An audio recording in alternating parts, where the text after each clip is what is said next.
programıyla huzurlarınızdayız dostlar. Arzu hoş geldin canım yayınıma. Hoş bulduk. Nasılsın?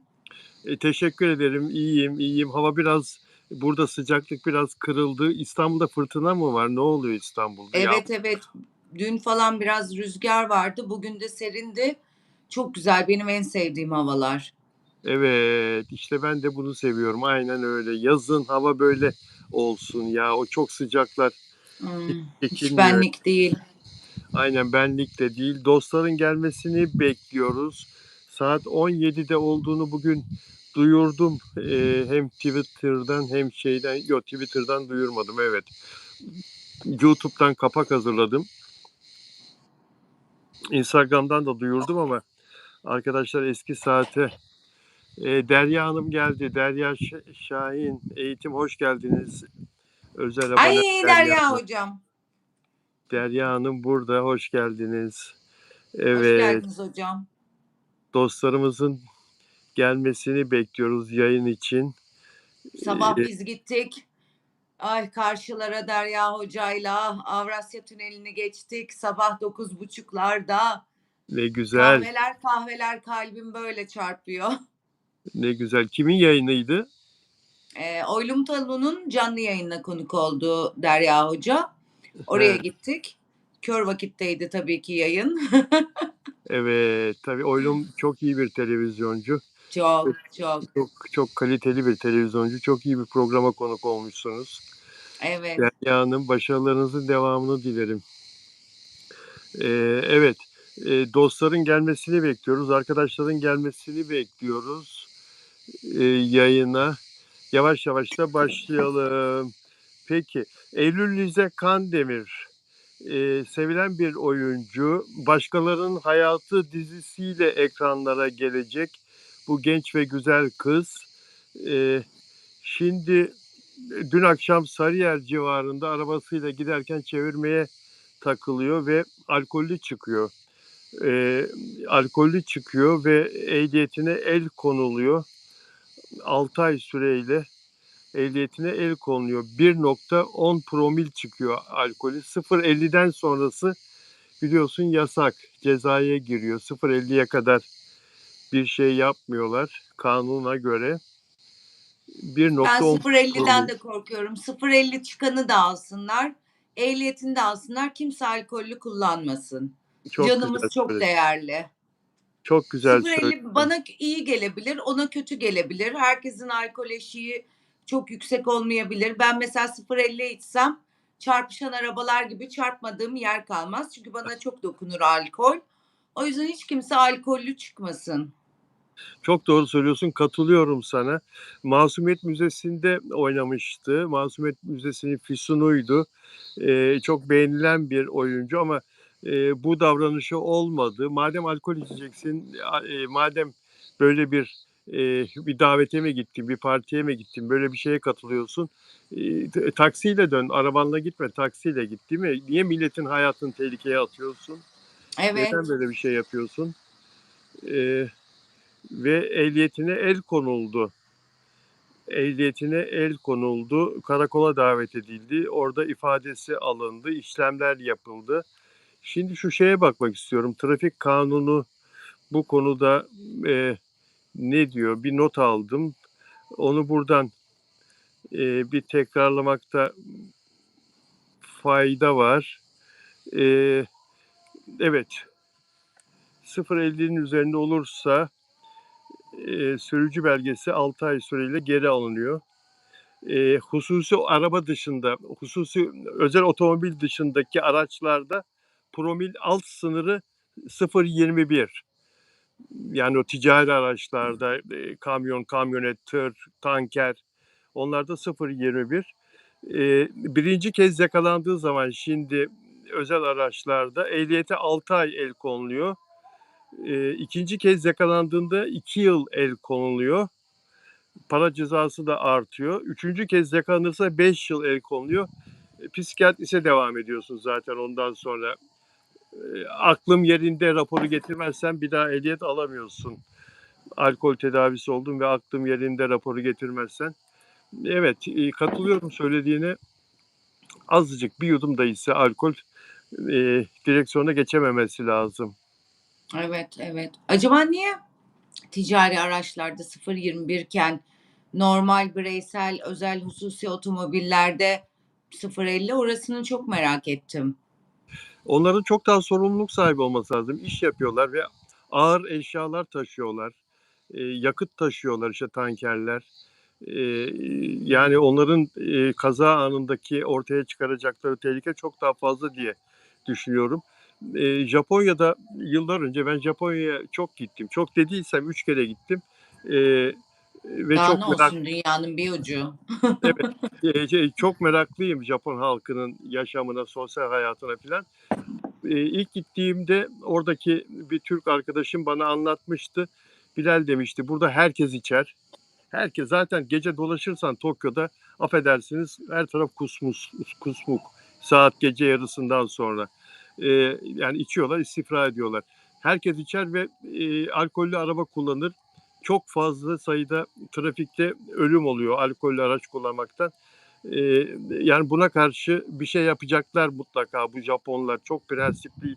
Ve sonra bir daha gidişimde yasa çıkardıklarını, bu konudaki yasayı daha da netleştirdiklerini, arabayla bir kaza yapıp da yaralasan dahi 10 seneden aşağı çıkamıyorsun hapisten yaralasan. Öldürsen zaten 30 sene 40 sene yatıyor. Hayatın bitti. Hayatın bitiyor. Bir de en ilginç şeylerden birisi bizde de olması gerekir diye söylüyorum. Ee, Kaza yapan alkollü sürücü bir restoranda, barda, meyhanede içip de yaptıysa o meyhanenin, o barın, o restoranın sahibi çok ağır ceza, para cezası. Yine 10 seneye kadar hapis cezası restoranın sahibi. Ne Ve alaka çok adam nereden bilsin arabasına benim girip gidecek ne kime olacak? alkol verdiğini takip edeceksin, bileceksin. Siparişi sana veriyor. Sen de şey kesiliyor. Takip edeceksin. Aracına kadar gözetleyeceksin. Arabaya mı biniyor, taksi mi çağırtıyor? Aa, yok. Bindirmeyeceksin. Polislik görevi de veriyor vatandaşına. Aracına bindirmeyeceksin. İhbar yapacaksın. Eğer seninle kavga ediyorsa ihbar edeceksin diyor. Bindirmeyeceksin. Direksiyonun başına geçmeyecek. Yani ben çok beğendim bunu. Hakikaten öyle. Çok beğendim. Beğendin de düşün yani bir yerin var 500 kişi geldi.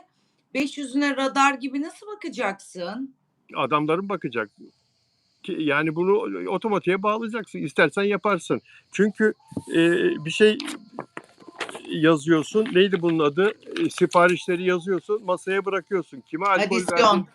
verdiğin, bu kime alkol verdiğin bir kopyası zaten senin bilgisayarında da var. Anında bilgisayara giriyorlar adisyonları. Eskisi gibi kağıtta da değil artık. Şeye yazıyor, değil mi? Otomatik, online. Hı. Yani ve Japonya'da şimdi dünyada en az alkollü ölüm gerçekleşen ülkelerden biri haline geldi trafikte. Japonlar Birinciydi. çok sorumluluk sahibi. Çok şaşırdım alkollü araç kullandıklarına. Acayip nezaket timsali, acayip kurallara uyan, sokakta hiç çöp olmayan insanlar nasıl alkollü araç kullanıyorlar? Beynim çok almadı bunu. Ya bu şey sonrası, atom bombası olayı sonrası bütün halk orada pirinç rakısına, şarabına filan vurmuş kendini. Bütün halk ama hepsi, kadın erkek, çocuklara da içiriyorlarmış. O öyle bir yerleşmiş nesiller boyunca o alkol tüketimi yerleşmiş onlarda yeni yeni atıyor ve sigara izmaritinden geçilmiyordu caddelerde, kaldırımlarda, Tokyo'da. Onu da düşürdüler. O da şimdi dünyada en az içen ulus haline geldi alkolle beraber. Neyse, Japonlara Hepsi selam. sağlığa zararlı, kimse kullanmasın. Hiç kimse kullanmasın tabii. Gülben Ergen aman Allah'ım yıkılıyor. Biraz sonra konuşacağız. Gördün mü Gülben Ergen'in yeni Gördüm, halini? gördüm. Biraz sonra konuşacağız Gülben Ergen'in yeni halini. Ümit Besen'in kızı evlendi. Taverna müziğin ünlü sesi. Tebrik edelim. Ağır Tebrikler. ceza hakimi kızı Ezgi Besen, avukat Yüksel Görkem ile hayatını birleştirdi. Dinler misin Ümit Besen'i, sever misin? Severim tabii. Sevmeyen var mı? Bayılırım. Gençliğimizde çok dinlerdik değil mi? O Ben zaman hala gencim.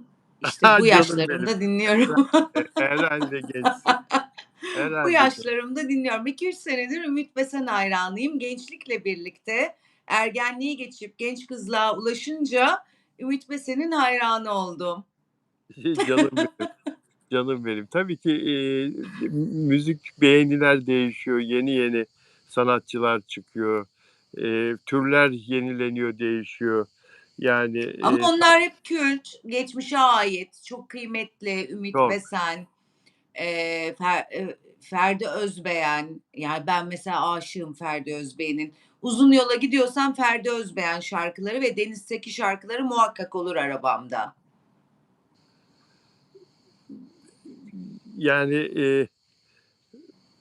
bu söylediğin isimler çok değerli isimler tabii.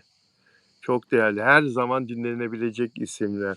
Fakat o kadar çok çeşit var ki artık yani bir de bu uygulamalar arabada da var artık.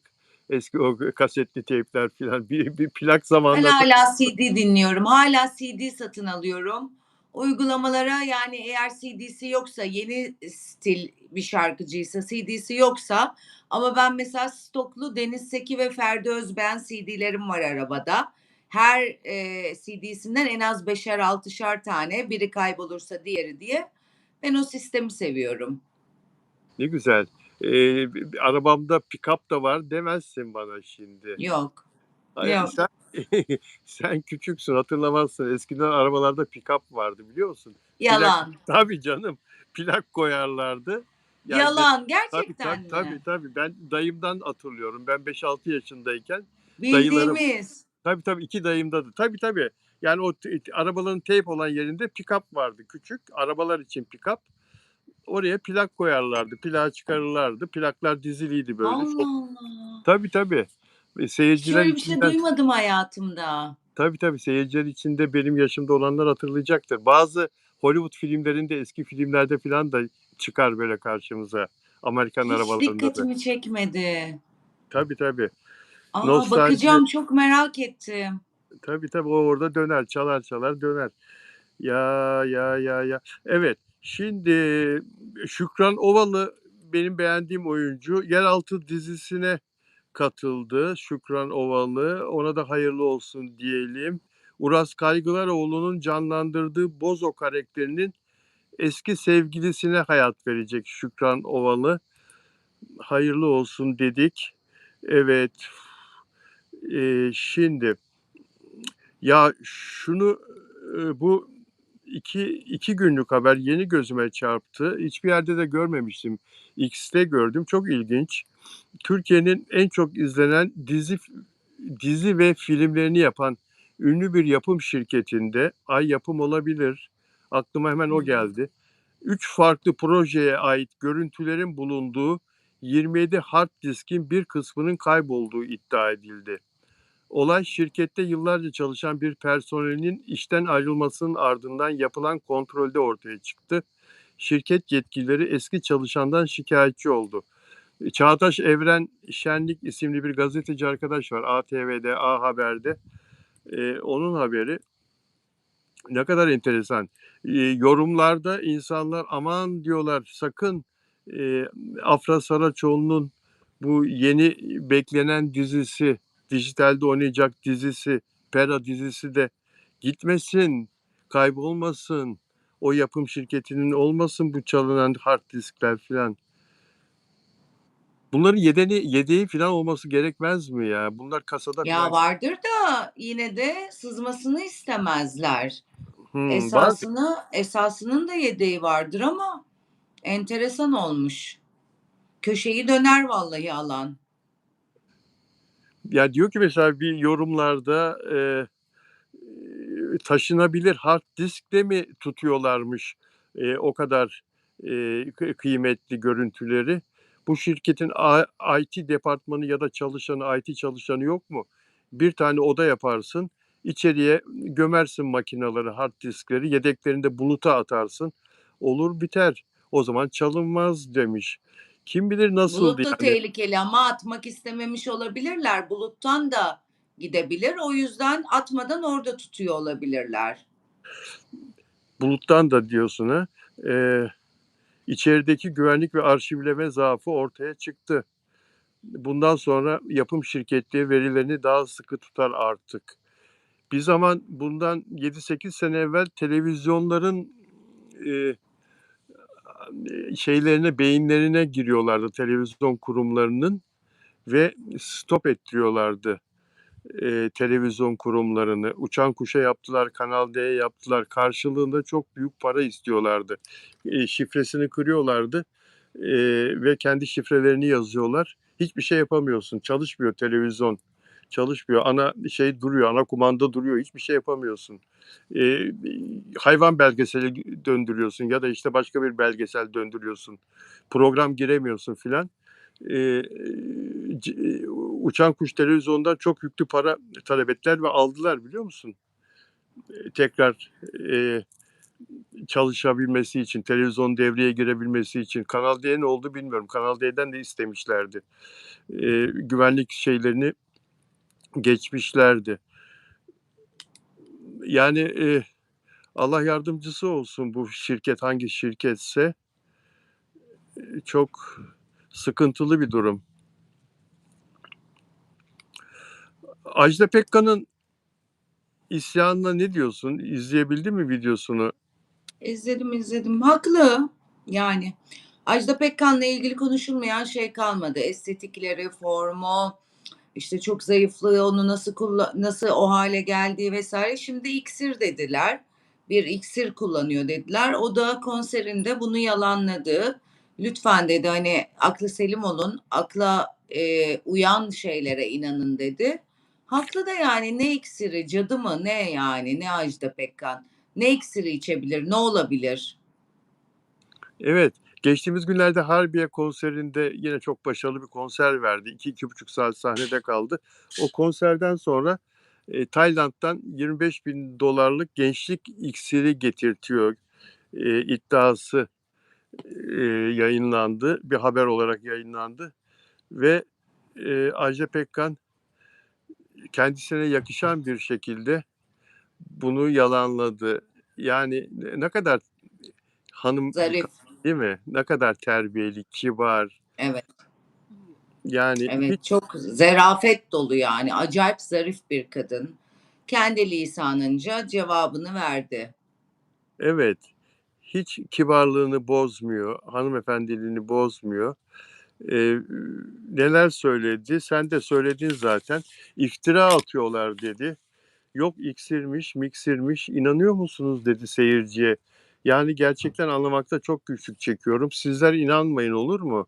Böyle farazi şeylere lütfen. Hiç, çok da değer veriyor ha. Bir iki tane inanıyoruz diyen olsa ağlayacak belki de. Hiçbir şey bulamazlarsa bunlar yazılıyor. Üzülüyorum. İnsan neyse odur. DNA'sı neyse odur. Tabii ki ufak tefek dokunuşlar herkes gibi yaptırıyorsun. Ama hiçbir zaman o şekilde bir şey yaptırmadım diyor iksirle ilgili eee, Ajda Pekkan.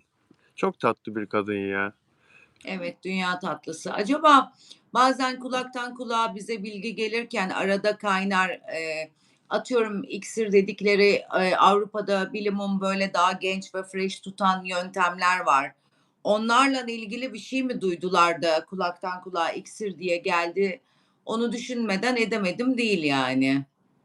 Ya olabilir. Tabii yeni yeni çıkan yöntemler oluyor. Onlarla Hı ilgili ben hı. şunu yaptırıyorum, bunu yaptırıyorum demez. Kimse de demiyor zaten. Hı hı. Belki öyle bir şurup mu diyorsun? Şurup mu içmiş olabilir? Yani iksir Öyle, de yani tam ismini vermeyelim de Şeyma Subaşı bahsetmişti dönem dönem gittiğini ve bu tarz şeyler kullandığını. Acaba öyle bir şey mi duydu da işte kulaktan kulağa ondan ona giderken iksir hâlini aldı diye, atıyorum bir ilaçtır, bir yöntemdir, bir başka bir şeydir. Aktaran kişi işte bir kişiye, diğer kişiye giderken iksir diye mi değişti acaba formülasyonu diye düşünmedim değil. Muhakkak ki hani hepimiz inanılmaz vitaminler vesaireler kullanıyoruz yani daha dinç kalabilmek için. Öyle bir şey mi acaba diye düşündüm. Çünkü ateş olmayan yerden de duman çıkmıyor. Muhakkak ki bunun bir kaynağı vardır ama kaynağı giderken yolda birazcık değişikliğe uğramıştır. Ama tabii ki iksir değildir. Ajda Hanım'a inanıyoruz. Ajda Hanım olsa zaten söyler. Niye Evet, söylemesin? eee, iksir değildir, iksir değildir. Hı hı. Eee, Ama bir iksir de var yani Ajda Hanım'la ilgili. Kadın taş gibi, acayip güzel. Stili çok güzel, kendi çok güzel, şarkıları çok güzel. Yani görülmeyen bir iksir de var. Hiç yok değil yani. Allah'ın iksiri herhalde. O yüzden insanlar da inanamıyor. Öyle deyip tatlıya bağlayalım. Öyle deyip tatlıya bağlayalım. Evet, çok sempatik. Semiramis de öyle, kardeşi Semiramis Ay Pekkan da evet öyle. bayılıyorum her ikisine de. İkisi de çok tatlı. Geçen gün Semiramis Pekkan eee, evlerde artık hamur açılmıyor diye başladı. Annesinin şeyini, Tatar böreğini anlattı. Tatar böreği meğersem mantıymış. O zamanlar mantı bilinmezdi, mantı denmezdi, Tatar böreği denilirdi diye anlattı. Nasıl ağzım sulandı biliyor musun? O anlatırken canım mantı istedi. Ben Akşam de da pandemide mantı açtım. Ben Çerkez öyle mi? kızıyım. Annem Çerkez, bütün sülalem çok becerikli, asla bana geçmemiş. Annem ve teyzemi kameraya aldım, mantı açtım. Annem ve teyzem gülmekten hastanelik olacaklardı. O kadar güldüler, o kadar güldüler ki biraz yarı yarıya yaptım ama çok zor iş yani. Deli işi hiç yapılacak iş değil yani. Hayatımda ilk ve son oldu. Çok zor ya, çok zor. Hazır her yerde satılıyor şimdi artık mantılar Ay, ama hiç annemlerin yaptığı gibi değil o hazır. Bir de biz Çerkezler kıymalı mantı yemeyiz. Patatesli piselva dedikleri mantıyı yeriz. Ben öyle hiç mi? sevmem kıymalı mantı, evet. Kıymalı ben bunu bilmiyordum. Çerkeslerin ayrı bir mantısı olduğunu. Patatesli ha? Tabii piselva adı. Pise İçine patates koyuyor. Patatesi eziyorsun, içine çeşitli baharatlarla birlikte muska şeklinde yapıyorsun ama zar gibi o hamur. Ondan sonra o patatesi koyuyorsun. Ben mesela biz çocukluğumuzdan beri alışkınız. Öyle kıymalı mantı çok nadir. Hiçbir şey bulamıyorsam, sokaktaysam, arkadaşlarım çok yemek istiyorsa 2 kaşık yerim. Biz piselvacıyız Çerkezler. Piselva yeriz. Patatesli mantı yani. Sema Dumantepe. Ay, Tatar böreği çok güzel yaparım. Şimdi benim de canım çekti diyor Sema Dumantepe. Ay Peki benim de vallahi açım zaten. Sema Tatar mantısı biliyor musun? Ya Çerkez mantısı biliyor musun? Arzu'nun anlattığından patatesin içine baharat koyuyorsunuz. Peki soğan filan oluyor mu? Yeşillik filan? Hayır, hayır. Soğan Yeşillik yok filan? galiba. Yalan atmayayım da soğan koymuyor. Patates, eziyorsun patatesi. Ez, İşte ez, sevdiğin baharatları daha çok koy. nane falan. Oo. Yanında Pul ayran, buz gibi biber. ayran. Buz gibi ayran da olacak masada. Buz gibi Evet, ayran da rahmetli olacak. anneannem nur içinde yatsın. O çok yapardı. Çok da güzel olurdu. Annemin de eli çok lezzetli. Semancığım. Annem de şimdi yapıyor. Annem vallahi 15 dakikada açıyor. Ben Hadi yani canım. 3,5 günde ancak açıyorum. Annene çok selamlar. Sema Dumantepe bilirim, Aleykümselam. bilirim diyor. Servin işi sağlam. Çok şükür Allah herkese sağlık. Bizim yörede mantı çok popülerdir diyor Birev. Birev 32. Kayserili misin? Kayseri'den mi arıyorsun? Mantı çok. Ya şeye gittim. Nereye gittim ya? Marsilya'ya gittim yıllar evvel Şebnem'le. Orada bir dostumuz var Ermeni George amca. Fenerbahçe'den göçtüler onlar. Fenerbahçe'de doğma büyüme. Madam dediğimiz eşiyle beraber orada yaşıyorlardı çiftliklerinde. Akşam yemek sofrasına oturduk. Aman e, harika bir mantı geldi böyle önümüze. Kocaman bir tepsiyle getirdi. Oradan böldü tabaklara. Meğersem madam Kayseri'de doğmuş büyümüş. Kayseri yöresinde de çok Ermeni vatandaşlarımız vardı ya. Oradaki Evet. yemek kültürünü almışlar tabii hayatları boyunca ve Marsilya'ya götürmüşler. Biz hep bunu yeriz diyor. Biz Fransız yemeği yemeyiz burada diyor. Düşün bak dünyanın öbür ucunda harika Ama bir şey. Ermenilerin mutfağı da çok güzel. Bir de Ermenilerin cenazede yaptıkları tövbe estağfurullah bir şey var, helva. O kadar güzel ki inanılmaz yani. Öyle mi? Evet, evet Ermeni mutfağına bayılıyorum ben. Çok maharetliler. Çok meşhur zaten değil mi? Ermeni mutfağı Evet. dünyaca meşhur. Bu akşam Bugün ne günlerden? Cumartesi mi? Ya Pazar. bugün pazar değil mi? Bu akşam Helin Elveren ve Ata Yaşat ve diğer genç yıldızların oynayacağı daha 17 dizisi var arkadaşlar. İnşallah izleyeceğim. Sen izleyecek misin? Arzu izle. Daha Ya 17. arayan olmazsa izleyeceğim. Bir başlıyor dizi, 50.000 kişi beni arıyor. Hiçbir şey anlamıyorum. Yani son 4-5 bölümdür hep telefonlardaydım.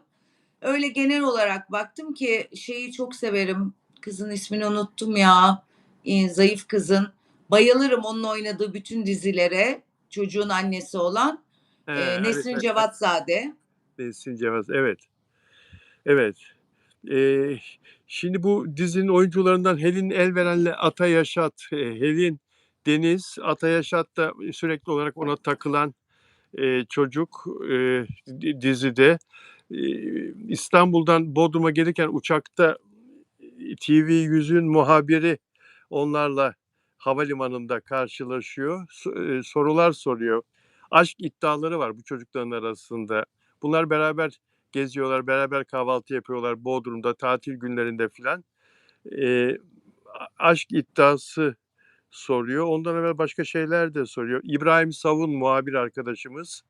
Eee, iyi gidiyor, her şey çok iyi gidiyor. Hızlı bir şekilde yaşıyoruz. Çekimler çok hızlı. Bu gördüğümüz, karşılaştığımız ilgi çok hoşumuza gidiyor. Bu kadarını biz de beklemiyorduk, bu başarıyı. Bizim için de harika oldu. Her şey çok güzel.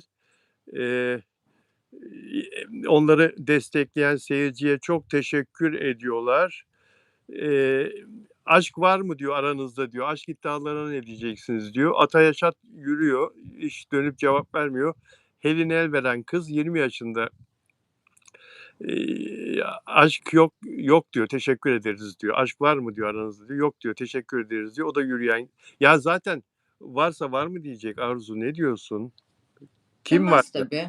Ha, der mi? Hiç kimse demez değil mi?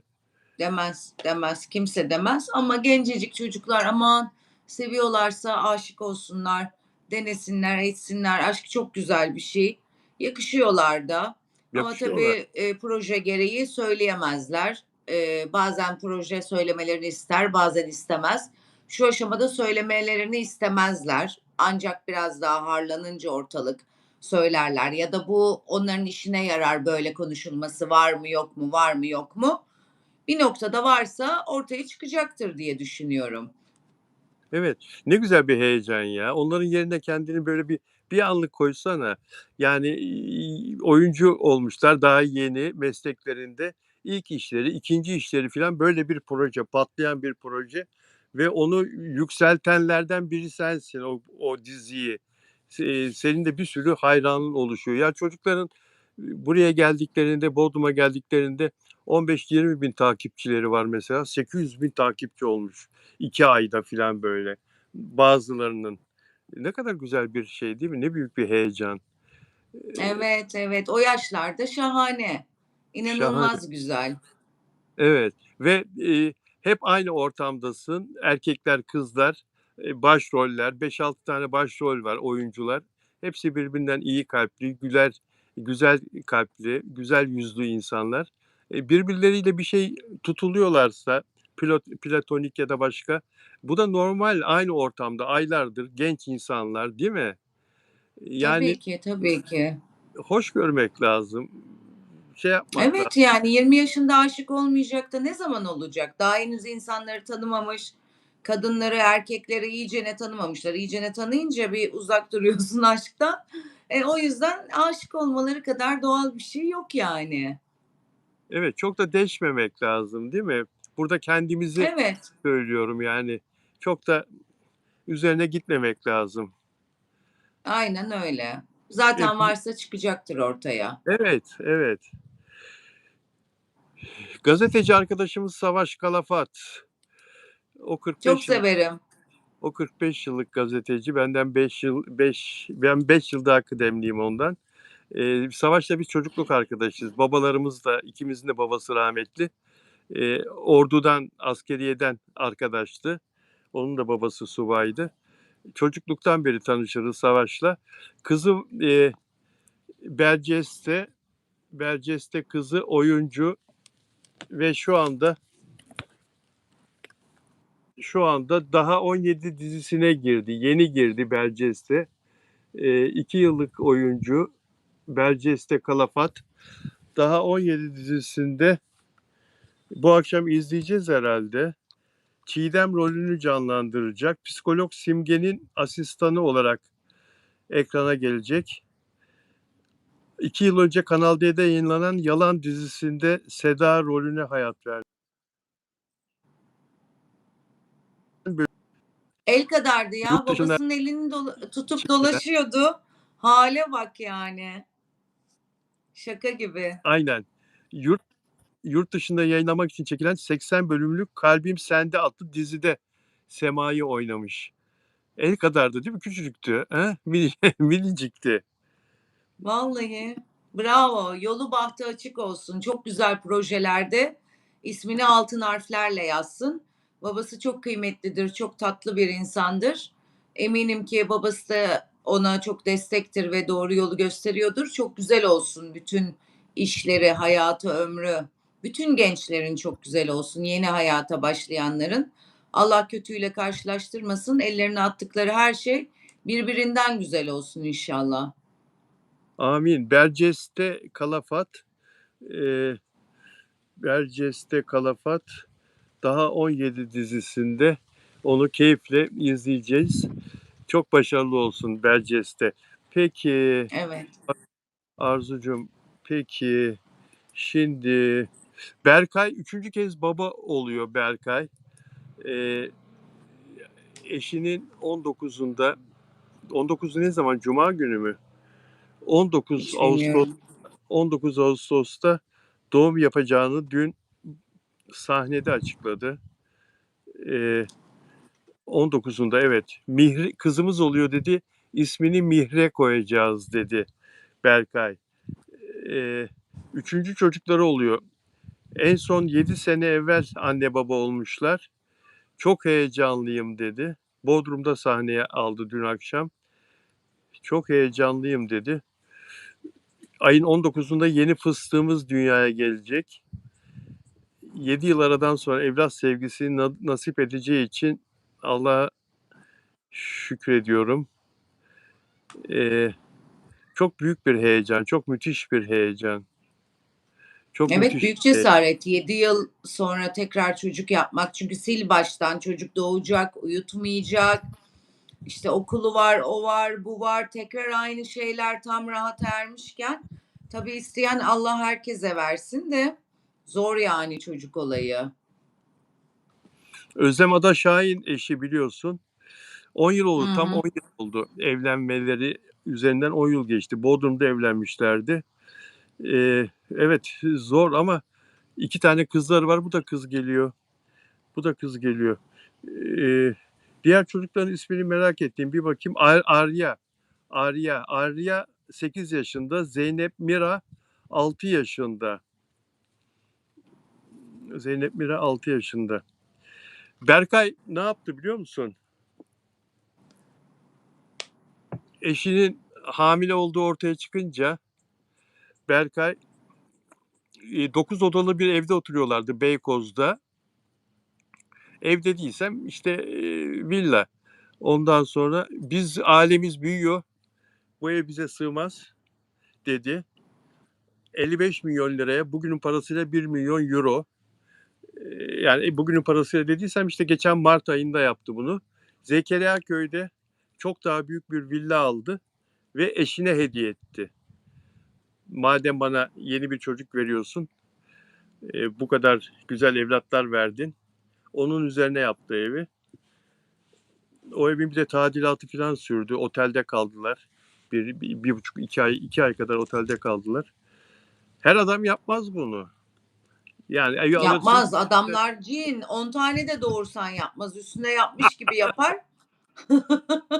El altından başkasının üstüne geçirir onu. 10 tane de doğursan yapmaz. Yapmaz. Çok akıllı adamlar. Çok çok yani. Cinler cin. Yani şöyle yapmaz. Kadını çok sevse de yapmaz.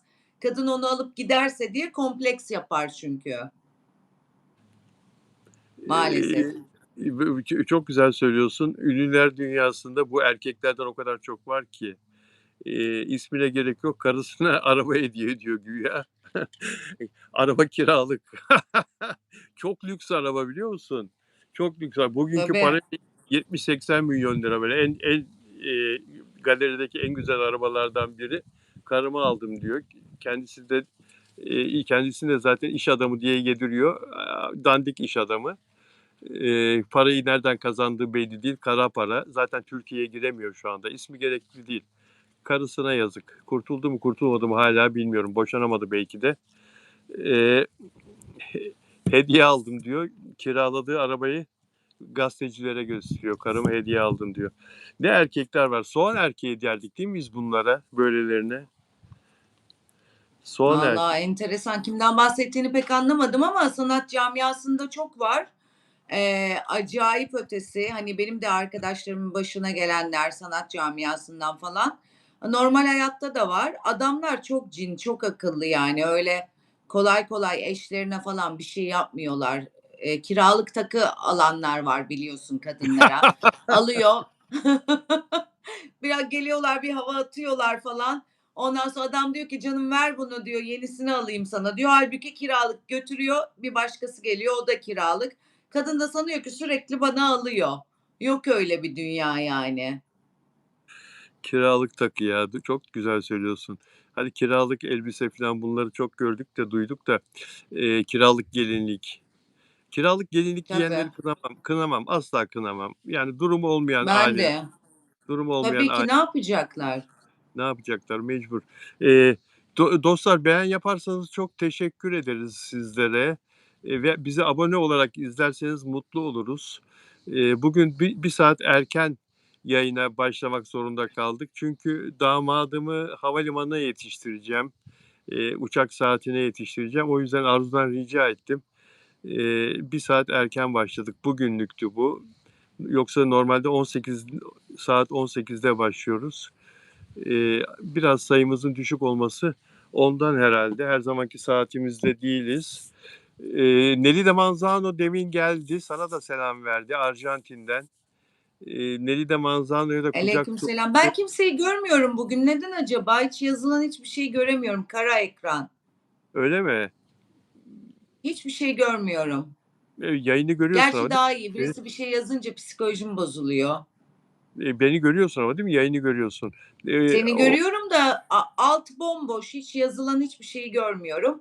Dostum, arkadaşım birileri varsa yazıyorsa kusura bakmasınlar. Bende yok yazılar. Evet, onunla ilgili bir yere dokundun herhalde. Bu şeyler var ya, yazıları yönettiğim bir tuş var. Ona dokundun herhalde. Her neyse ben sana söylerim seninle ilgili. Sohbetiniz bol olsun dedi Levent Yorulmaz. Teşekkür ederiz. Servin içi sağlam, beğen yapalım dedi. Peki Arzu Hanım ne çiçek yolladı sana? Sema Dumantepe moderatörümüz. Arzu Hanım'a Teşekkür çok güzel ederim. kırmızı çiçek yolladı sana. Özel abonelerimizden Ay en Süreyya sevdiğim. en sevdiğim. Süreyya Hanım'a sevgiler yolluyoruz. Süreyya Diker. Nelly Manzano geldi Arjantin'den. Ona da kucak dolusu çiçek yolluyoruz. Delfina Dimasio Şili'den özel abonemiz. Delfina Dimasio seni de seviyoruz Delfina. Monica Vasconcelosap Brezilya'dan Monica'yı ne zamandır göremiyoruz canlı yayınlarda ama sonra izlediğini biliyoruz. Lale Arzu her zaman bizimle Lale Arzu, özel abonem. Selam olsun. Flavia Rocha 3746 sık sık kendisiyle karşılaşıyorum. Instagram hesabıma da geliyor. Brezilya'dan Flavia'ya da sevgiler özel abonem. Derya Şahin eğitim buradaydı yayını açarken. Derya Hanım da özel abonem kendisine kucak dolusu sevgiler. Çok yakında Londra'da ülkemizi temsil edecek. Kendisi çok başarılı bir iş kadını. Uluslararası bir Dünya toplantıda Barış Zirvesi'ne gidiyor. Dünya Barış Dünya Bar- Zirvesi'ne gidiyor. Dünya Barış Zirvesi'nde dünyanın her tarafından devlet başkanları geliyor. Onlara İngilizce düşünsene sunum yapacak, onları moderate edecek. Yani bir İngiliz değil, bir Amerikalı değil. Onların ana dilleri İngilizce çünkü. Bir Türk Evet, kadını orada bizi temsil edecek ve Dünya Barış Zirvesi'ni sunacak. Tebrik ederim. evet, tebrikler. Tebrikler Derya Şahin Eğitim. Vakit ayırıp da bizi izlediğiniz için teşekkür ederim. Magazini sevdiğinizde anladık. Peki, Bilal abi Arzu Hanım diyor Siheyda Hasto. Peki Siheyda Lübnan'dan mıydın, Beyrut'tan mıydın Siheyda? Nadire, dünyanın her yerinde izleyen herkese selamlar, sevgiler diyor Sema Dumantepe. Dünyanın her yerinden bizi izleyen arkadaşlarımız var. Ne kadar mutlu, ne kadar mutluyum bu konuda. Ben 80 ülke için çeviri yapıyorum. Altyazı onların dillerinde yayından sonra arkadaşlar. 45 dakika sürüyor. Bazen ben, bazen yardımcım yapıyor. Büyük bir zevkle yapıyoruz. Bunda biraz gecikme olabiliyor. Biz de insanız. Mesela şimdi havalimanına gideceğim yayından sonra. Eğer Tuğçe'nin işi varsa, yetiştiremezse, yapamazsa benim gelişimi bekleyecek. Ben geldikten sonra yapacağım. Diyelim ki 1,5-2 saatlik bir gecikme olacak. Ama yazıyorlar Polonya'dan lehçe altyazı gelmedi. Kolombiya'dan İspanyolca altyazı gelmedi. Haklısınız. Haklısınız ama bu otomatik olmadığı için bizlerin yapması gerektiği için ve o 80 tuşa ayrı ayrı basmamız gerektiği için YouTube'da biraz gecikme olabiliyor. Ne olur bu şikayetler geldiği için bir açıklama yapmak zorunda kaldım. Sizleri seviyoruz. İyi ki bizi izliyorsunuz. Peki dostlar. Evet. E, Afra ve Mert konusunda ben de çok eleştiri alıyorum bazen fanlardan. Bazen Mert severler, bazen Afra severler. Bazen ikisi birden. Bazen birbirinize giriyorsunuz fanlar. Arzu üzücü oluyor değil mi ya? Yani iki tarafta bazen birbirine kırıcı olabiliyor. Ee, Sosyal medyada ben çok takip ettiğim için Afra ve Mert'le ilgili yazılanları hiç tasvip etmiyorum. Sevdikleri iki ünlü üzerinden birbirleriyle insanların kırıcı olmalarını. Arzucuğum. Evet. Hiç gerek Şimdi yok yani. Bana da ben ne olur yalvarıyorum her iki tarafın hayranlarına da bazen mesajlarını açmış bulunuyorum. Onlar hakkında sürekli benimle konuşuyorlar. O mesajlar da ana ekranıma düştüğü için sürekli Afra Mert öyle yaptı, böyle yaptı, bu fan böyle dedi, o böyle dedi. Çorba oldu kafam yani. Hiç gerek yok birbirinizi kırmanıza. Sonuç olarak sizin hayatınızda değil onlar. Herkesin bir hayatı var. Afra'nın da ayrı bir hayatı var, Mert'in de ayrı bir hayatı var, sizin de ayrı bir hayatınız var. Bence herkes kendi hayatına baksın. Kim ne yapıyorsa da yapsın, değil mi? Hani birlikte tekrar bir şey olacaksa olur, olmayacaksa olmaz. Bu kadar irdelemeye gerek yoktur diye düşünüyorum. Şimdi bana da gıcık olacaklar, saydıracaklar. dün ben çok konuşmuşum. Farkında değilim, inan farkında değilim. Ee, İpek'e konuşma fırsatı vermemişim.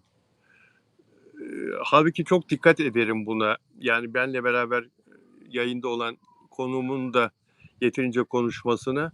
Bazen öyle oluyor. Dün abartmışım ama aman Allah'ım bana neler, ne yorumlar. İpek de sağ olsun hakikaten Afra ve Mert fanları için çok değerli bir katılımcı. Onun fikirlerine çok büyük önem veriyorlar. İpek'e çok büyük değer veriyorlar sağ olsun izleyenler. İpek'i hiç konuşturmadın diye bana neler yazmışlar biliyor musun? İpek de zavallı, Ya valla İpek de zavallıcığım sesini çıkarmadı. Yalnız yayın biterken şu cümleyi söyledi. O zaman kafama takıldı ben ne yaptım diye. Bu yayın Bilal abinin yayını oldu. Benim yayınım olmadı diye. Salı günü Salı günü görüşürüz dedi. Ya Salı günü görüşürüz dedi. Halbuki İpek tatlı arkadaş. Yani deseydi abi dur bir dakika sus da ben konuşayım. Vallahi susardım. Ben bilmiyordum o İpek kadar çok. girerdi araya aslında. Değil mi? Girerdi yani. Evet, girerdi. O kimseye bırakmaz hakkını. Benim canım İpek'im. Ya Girerdi. Demek ki İpek girmek istemedi ya da böyle modunun olmadığı bir gündü. evet demek ki girmek istemedi. O konuşmak isteseydi yine konuşurdu demek istiyorsun, değil mi? Kimse Dalardı yani yine. susturamazdı İpek'i. Kimse Dalar. hemen Bilal abicim diye. Evet, evet, Çok tatlı, çok seviyorum onu. evet. Yani, hadi şunu da söyleyeyim. Ben özür dilemekten hiç çekinmeyen bir insanım, hiç gocunmayan bir insanım. Özür diliyorum, kırdığım, ümitlerini kırdığım izleyicilerden. Çünkü İpek'i de Arzu'yu da Onur Akay'ı da konuşsunlar diye buraya davet ediyorum ve sizler de onların konuşmalarını beğeniyorsunuz, fikirlerini beğeniyorsunuz, onlara değer veriyorsunuz. Tabii ki en büyük hakkınız onları dinlemek. Bu imkanı elinizden aldığım için dün özür diliyorum kırdığım arkadaşlardan ama istemeden oldu. Bunu da söyleyeyim. Peki, Çabuk Sema benim için de saldırsınlar, çabuk güleriz. Arzu'ya da fırsat Bugün vermiyorum. Bilal Özcan'a Arzu'yu konuşturmadın, Arzu konuşsun, hep Arzu konuşsun diye mesaj atın. Ne kadar kötüyüm baksana. Yok. Biraz Yok. eğlenirim ya, canım sıkılıyor. O benim canım, hep sen konuş. Senin bu kadar bilgi ve donanımını Estağfurullah. duymak, izlemek Estağfurullah. inanılmaz Estağfurullah. önemli. Biz Estağfurullah. bazen, ben bilinçli olarak hiç girmiyorum ki. Mesela bugün yorgunum. Ondan sonra atıyorum topu sana. Ne kadar güzel konuşuyorsun. Ben de dinliyorum. Canım benim. Teşekkür ederim Arzu. Şimdi bu Mert Ramazan Demir'in oynayacağı Susuz Yaz sinema filminden uyarlama dizi için tabii e, Mert'i beğenenler, sevenler, Mert Ramazan Demir'i takip edenler, onun oyunculuğunu destekleyenler, Afra'dan bağımsız olarak Mert'le ilgili de yolda yürümeyi arzu edenler, hayatı boyunca Mert'in yanında olmak isteyenler çok mutlular, çok memnunlar. Eee, Afra da bu dizide olsun istemi ilk olarak bizden ortaya çıktı. Onu biz söyledik burada yayında. Mert'in partneri o olsun. Partner aranıyor madem. Eee Afracılar hem bunu istiyorlar hem Mert'ten rahatsızlık da duyuyorlar. Ayrıldılar ya, bu da kabul edilmiyor Hmm. ayrıca. Şimdi ben bunu böyle söylüyorum. Zor bir durumdayım aslında Arzu. Ayrıldılar dedim. Hayır, Afra ile Mert ayrı değil. Afram, onlar birlikteler. Size belli etmiyorlar diyen çok kalabalık bir grup var. Bu grubun başkanı da İpek Canbulat ve ve Onur Akay ve Onur Akay. Bunu beklemiyordum. Vallahi bak. Grubun başkanı Mert'le Afra Tabii. ayrılmadığını, grubunun başkanı İpek Can Polat mı? Tabii ve Onur Akay, Fransa'dan Lidya ve bizden de Arzu Hanım. Arzu Hanım da burada yayında şu anda. Arzu özel abonem Arzu Hanım. Eee, Onların da fikrine tabii saygı duyuyoruz ama bir çatışma halinde oluyorlar. Bu saydığım arkadaşlar değil de genç fanlar. Yani şimdi eee bu Susuz Yaz çok güzel bir film. Sen seyrettin mi bunu Susuz Yazı? Hülya Koçyiğit'in filmini. Evet, Yani güzel olmaz mı? Mert Ramazan orada seyrettim. oynasa bir uyarlansa, diziye uyarlansa. Yani ben böyle izlediğim şeyleri zaten Susuz Yaz çekilmiş. Bir daha gerek yok diye bakıyorum. En güzelini Hülya Koçyiğit'ten izlemişim. Daha hani bildiğim bir hikaye, üstüne ne koyabilirler ki diye düşünüyorum. Ama Mert Ramazan Demir hayranları izlerler diye düşünüyorum. Ama bunda da izlemezlerse, yine reyting almazsa, o zaman yandı gülüm keten elva. Senin gibi Yani düşünen o öyle kadar değil mi? Pardon, son geçen sene çektiği dizi reyting almadı. Şimdi Susuz Yaz riskli bir iş. İzlenmiş ve bilinen bir dizi. Film pardon. Şimdi Susuz Yaz reyting almazsa, 2 tane reyting almayan top sepetinde olacak Mert Ramazan Demir'in. Risk evet alıyor ama bence. evet ama Susuz Yaz 60 sene oldu tabii yani. Çekildiği zaman o sinema filmi oynadığı zaman. Eee, Bir de şimdi bu uyarlaması günümüze uyarlanacağı için daha ilgi çekici hale getirilebilir diye. Fakat senin gibi düşünen o kadar çok insan var ki oraya gelecektim ben. Neden uyarlama dizi yapıyorsun? Yani. Uyarlamada oynuyor diyen o kadar çok insan var ki. Fakat sen bu işi çok iyi biliyorsun Arzu. Konu bulmak o kadar zor ki, hikaye bulmak, özgün senaryo bulmak, özgün hikaye bulmak. Dizi sektörünün en büyük sıkıntısı bu. Bütün dünyada bu. Bütün dünyada bu. Yani seyirci istiyor ki, yazmışlar sosyal medyada yoğun bir şekilde. Uyarlama olmasın, tekrar olmasın. Ondan sonra Mert Ramazan Demir'e özgün senaryo, özgün hikaye olsun. Afra'ya ikisine ortak özgün bir hikaye bulunsun. Öyle bir yapımda oynasınlar. Zor değil mi bu? Bulsa bulunurdu. Yani aslında senaryo zor değil. O kadar senaryo bölümünde de az kişi var ki işleri piyasada dönen hani 10 kişi, 15 kişi, 30 kişi. Yeni yeteneklere, yeni senaristlere, yeni senaryolara şans verilse, atıyorum öyle bir platform açılsa çok yetenekli senaristler var ama kulvar bulamıyorlar, şans bulamıyor çocuklar. Çünkü niye? No name. Hiçbir işte yer almamış. Zaten bir şeyi verecek, başarılı olacak ki bir işte yer alacak. Hani bütün kulvarlar tutulmuş. Yönetmenler aynı, senaristler aynı, oyuncular aynı. Dolayısıyla aslında çok güzel piyasada senaryolar var. Benim de elime gelen, hep bana da söylüyorlar senaryomu götür, onu bunu falan filan. Çok güzel ve hiç şansı olmayan senaristler var. O çocuklara, o genç kadınlara, o genç çocuklara kulvar açılmalı, yol açılmalı. Bulurlar senaryo. Yani Susuz Yazı çekecek kadar senaryo kısıtlılığı olamaz yani. Sadece şans verilmiyor. Susuz Yazı izledik. Bir daha da izlemek istemem. Ana konuyu biliyorum yani. Tabii. Evet. Yani Bakacağız, göreceğiz ama Mert Ramazan Demir Susuz Yaz'la birlikte reyting alamazsa bu sefer o şöhrette büyük kırılmalar yaşanmaya başlayacak. Bence çok riskli bir iş yapıyor. burada Mert Ramazan Demir Delikanlı'da OGM ile çalıştığı zaman, yapımcı Onur Güven Atamış şirketiyle çalıştığı zaman, ben o yapıma senin evinin yanında çekildi. Sen de sete gittin ve Mert'le karşılaştın. Ee, Gerekli özenin hakkıyla gösterilmediğini fikrindeyim. Zaten alınan reytingden, 7 bölümde kaldırılmasından, kasttan, hep konuştuk, kastaki yetersizliği, senaryodaki yetersizliği konuştuk. Yapım şirketi gerekli özeni göstermedi ve tabii ki başrole yıkıldı.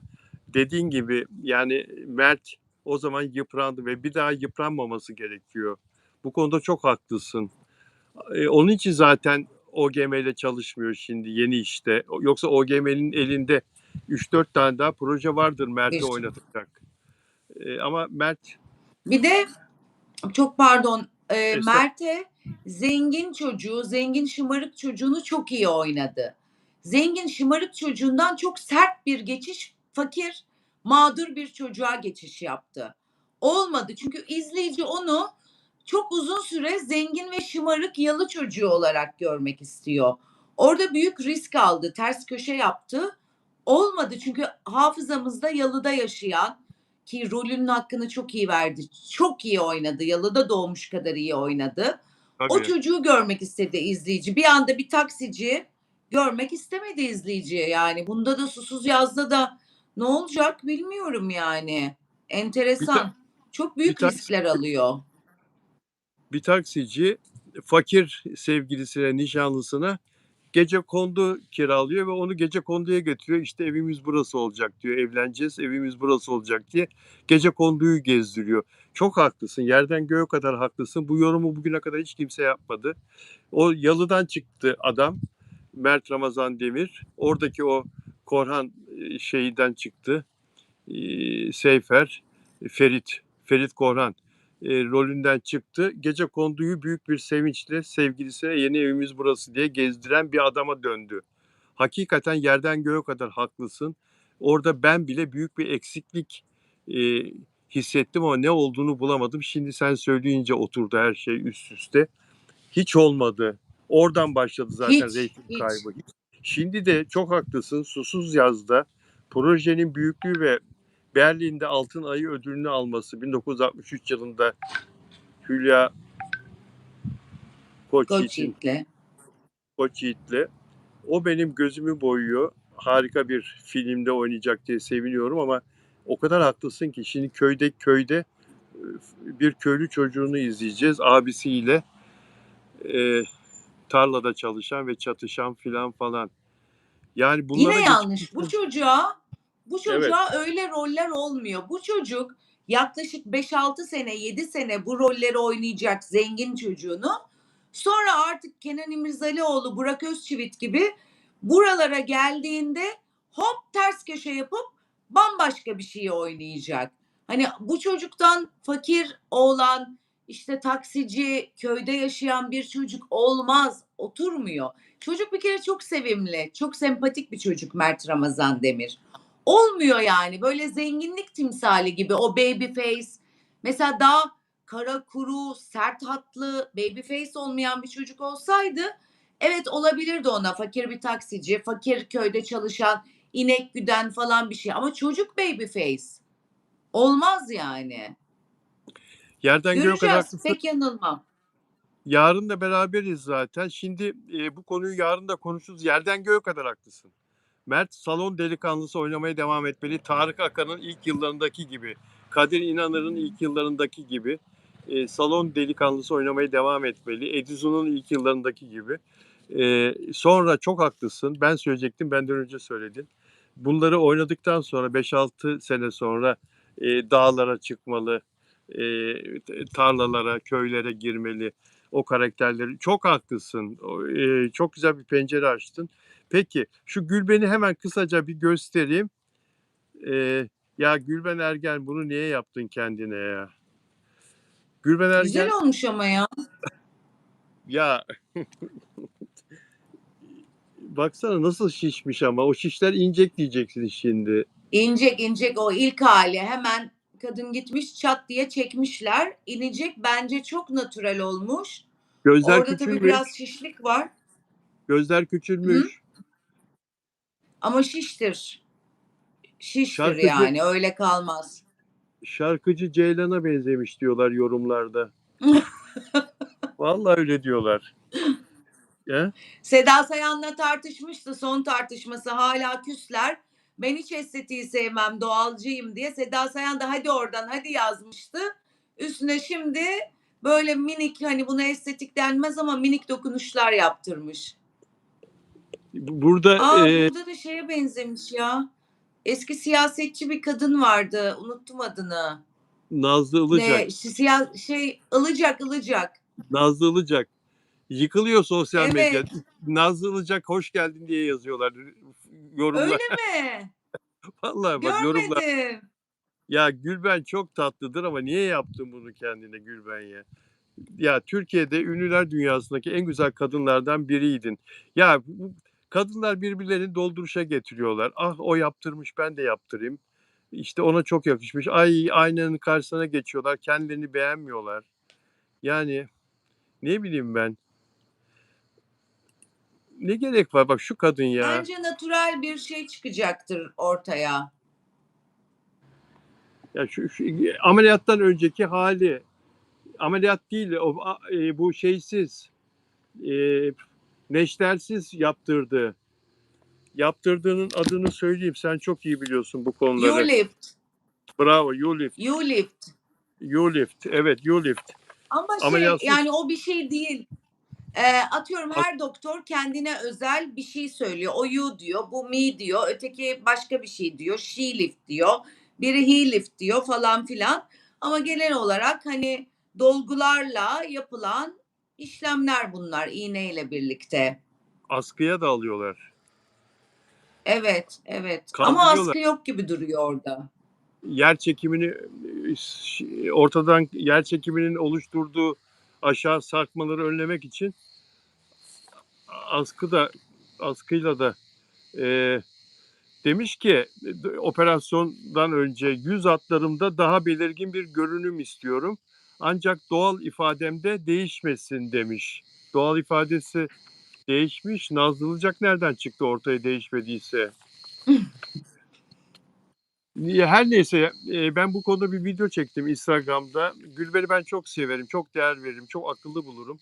Üzülmesini de istemiyorum. Biraz eleştirdim olmamış diye ama sen beğendiysen dedim mesele yok ya. Canını fazla sıkma dedim. Peki sen bu konuları çok iyi biliyorsun. Çok doktor arkadaşım var estetik operasyon yapan. Bu neştersiz böyle medikal uygulamalarda geri dönüş mümkün mü?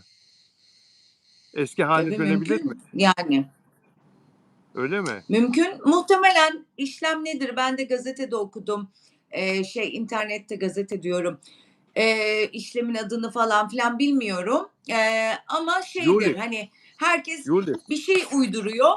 Dolgularla yüzü yukarıya kaldırmıştır yapabileceği. Yani o dolguyla birlikte yüzü yukarıya kaldırmıştır. Attırdıysa bir iki tane buraya şey attırmıştır. Kaş çekme, işte buraları germe, adını unuttum şimdi ipliğin. Onları yaptırmıştır yani. Onunla yapıyorlar. O çünkü o sıvı dolgular biraz böyle daha suratı daha yukarıya çekiyor. Bir sürü isimleri var ticari olarak. Herkes bir şey uyduruyor. Ondan sonra onlarla ilgili bir şeydir diye düşünüyorum.